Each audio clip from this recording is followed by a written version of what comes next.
So this is one of my favorite arch exercisers. A couple notes to start is that my model here was a former ballet dancer, so she has a really great arch, which is awesome for you to see, but don't be dismayed if your arch doesn't look as perfect whenever you get started.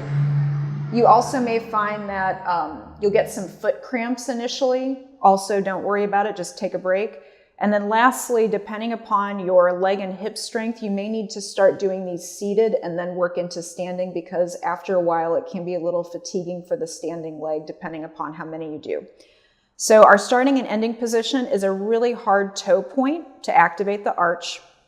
And what's unique about Emily's arch here is that she's really able to activate just behind the big toe knuckle and behind the second toe knuckle. A lot of us will only get to about, softening here, only to about here, depending upon how strong the soles of your feet are. So what you're looking for is a really kind of like a curling up and in here, like you could grab something and pinch it right in between your first and second toe knuckles.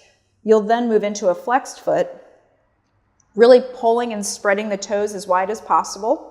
You'll then push through the ball of the foot while pulling the toes back as long as possible, and then wrapping the toes around into that hard arch.